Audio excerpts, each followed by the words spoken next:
बिस्मिल्लाहिर्रहमानिर्रहीम। अस्सलाम वालेकुम। कैसे हैं आप सब? आई होप सब ठीक होंगे, खैरियत से होंगे, खुशबाश होंगे।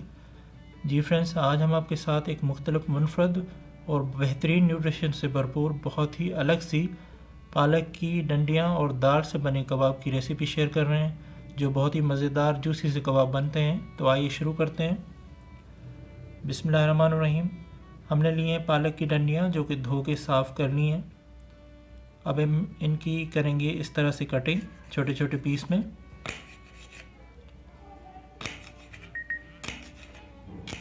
ये हमने बारीक बारीक पालक की डंडियों को काट लिया है। यहाँ हम लेंगे बॉयल करने के लिए हाफ़ प्याली चने की दाल, जो कि कुछ देर पहले धो के भिगो के रखी थी, वो डालेंगे और साथ में पालक की डंडियाँ शामिल करेंगे। साथ में डालेंगे लहसुन के जवे 4 अदद काट के, छोटा सा पीस अदरक का कटा हुआ। शामिल करेंगे 1 टीस्पून साबुत ज़ीरा, थोड़ा सा साबुत धनिया,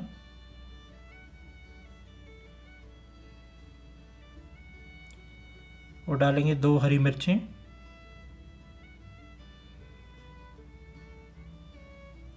और फिर हम इसको स्लो आंच पे कवर लगा के पकाएंगे।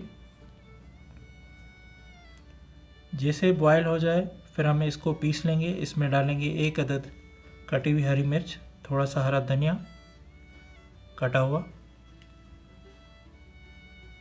और फिर पीस लेंगे हम। देखिए, हमने अच्छे से कबाब का मसाला पीस लिया है। अब हम इस तरह से गोल शेप देके सारे कबाब तैयार कर लेंगे।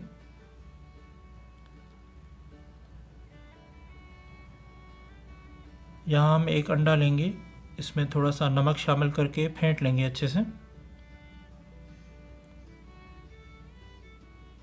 और कबाब को इसमें डिप करके फ्राई करना शुरू कर लेंगे। और इस तरह एक एक करके सारे कबाब हम फ्राई कर लेंगे। आंच दरमियानी रखेंगे, ना ही तेज़ और ना ही बिल्कुल कम होगी।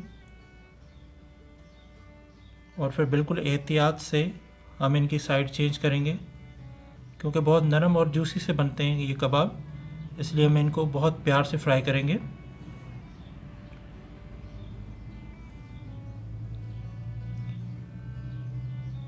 तकरीबन हमारे कबाब सिक गए हैं, करेंगे हम इनको डिश आउट।